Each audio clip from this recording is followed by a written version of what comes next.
Hello YouTube, Grand Captain Speedy Dash here. Last time on What If Kakarot lands at the Red Ribbon headquarters, Kakarot wins the 22nd Tenkaichi Budokai before Demon King Piccolo makes his presence known. How will Red and Crimson handle Demon King Piccolo? Find out now. Piccolo is shocked as Red is unaffected by his attacks, and each attack Red throws lands like a truck. Red decides to give Piccolo a choice to join him or die, with Piccolo shooting a mouth blast into Red's face, but the blast was useless. Unamused, Red generates an energy blast and throws it and Piccolo high into the sky, with the explosion obliterating Piccolo and destroying Pilaf's ship. Master Roshi is completely shocked and states that Red had just saved the world. Red kinda likes the sound of it, and thinks he'll announce his defeat of Demon King Piccolo. Kakarot suddenly asks if anyone else hears that, with everyone dismissing Kakarot before Kakarot leaves. It doesn't take long until Kakarot arrives at the lookout and meets Mr. Popo. Mr. Popo states that Kakarot needs to beat him to meet Kami. Kakarot is confident, but Mr. Popo isn't a slouch and is able to keep Kakarot at bay, with Kakarot quickly getting exhausted from the thin air. Kami decides he delayed enough and comes out, which surprises Kakarot. Kakarot is shocked that Piccolo survived, but Kami explains that he isn't Piccolo. However, he also explains that Piccolo is still alive.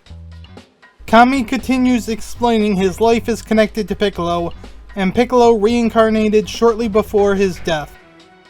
Kakarot isn't worried, but Kami thinks that underestimating Piccolo's potential could be a mistake. Kami states that he can't give too much training for Kakarot, but he can pull some strings to allow him to train with a higher god. Kakarot is interested and asks about bringing Red, Violet, and Launch, but Kami shuts it down as the offer is only for Kakarot. Kami continues explaining that it is a risk to travel Snake Way and would require him to stay there until his training is done. Kakarot is worried a bit about leaving his family for years, though Kami states that King Kai can assist in communication, which finally gets Kakarot to accept.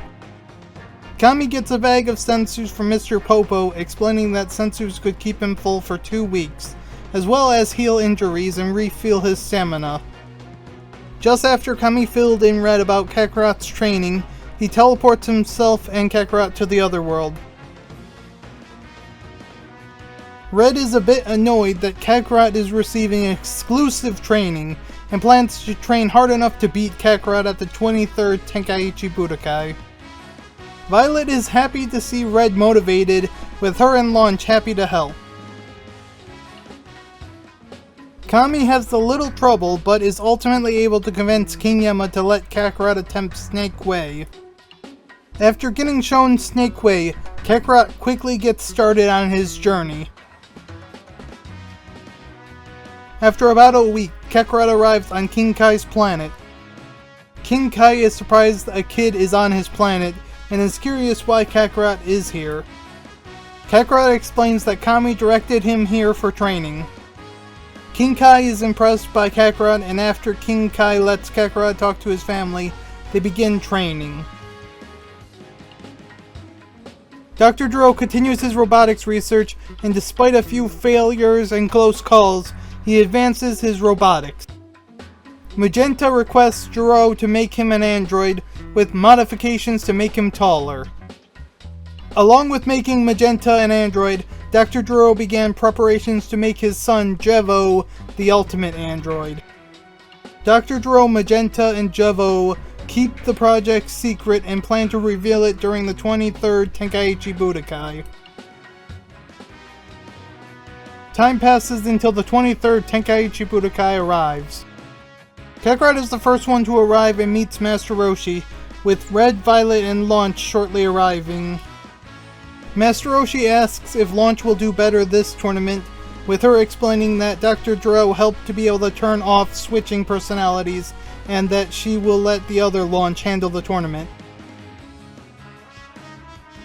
While talking, Magenta, Jevo, and Dr. Gero approach them. Red is surprised to meet the new Magenta, with Magenta saying he didn't want to be the weak link in the family. Kurlin, Tien, and Chatsu are surprised at how big the Red Ribbon group has gotten as they walk up, with the three stating they have been training hard and shouldn't be underestimated. They all sign up and head to the preliminaries, and the preliminaries are going well until they hear a familiar scream. They rush over to find Launch fatally wounded by Piccolo. Crimson quickly gives Launch a senzu before Crimson states he'll get Piccolo back for this. The finalists are Gold, Violet, Red, Magenta, Piccolo, Kurlin, Crimson, and Tien. Gold and Violet enter the ring. Violet rushes in, but Gold is able to knock her out of the ring before leaving the ring himself. Red and Magenta enter the ring for the next match. Magenta shows his strength and pushes Red to go Super Saiyan to knock Magenta out of the ring before leaving the ring himself. Piccolo and Kurlin enter the ring for the next match. Kurlin tries his hardest and gives Piccolo a good fight, but is knocked out of the ring before Piccolo leaves the ring. Crimson and Tien enter the ring for the next match. Tien is able to hold back Crimson long enough to help Crimson cool off, since he wasn't thinking straight. Crimson does cool off thanks to Tien, and then knocks Tien out of the ring before leaving the ring himself. Gold and Red enter the ring for the first of the semifinals. Red begins fighting with Gold and shortly needs to go Super Saiyan, with Gold shocking all by going Super Saiyan as well. Gold continues fighting with a clear edge over Red until Gold knocks Red out of the ring before leaving the ring himself. Piccolo and Crimson enter the ring for the next match. Crimson begins fighting Piccolo and Crimson has a clear edge over Piccolo, but instead of pushing it further, Crimson tries to recruit Piccolo again. Piccolo rejects again before rushing away, swearing to get his revenge next time, with Crimson shortly leaving the ring. Red is about to give chase, but Crimson convinces him not to, and explains about Kami's life being connected to the Dragon Balls, and Piccolo's life being connected to Kami's life. Gold and Crimson enter the ring for the final match. Crimson and Gold both quickly go Super Saiyan, and despite Dr. Gero's enhancements, Gold is no match for Crimson, with Crimson knocking Gold out of the ring. Everyone is surprised at just how much stronger Crimson got in the last 3 years. Crimson states he wanted the training for the others, but Kami refused to allow it. This is where I'll end the part for now. How will Kakarot's training with King Kai affect future events? Find out next time on What If Kakarot Lands at the Red Ribbon Headquarters. If you enjoy my content, check out my Discord, as well as liking the video and subscribing to my channel. As always, have a wonderful morning, afternoon, evening, or night, wherever you are.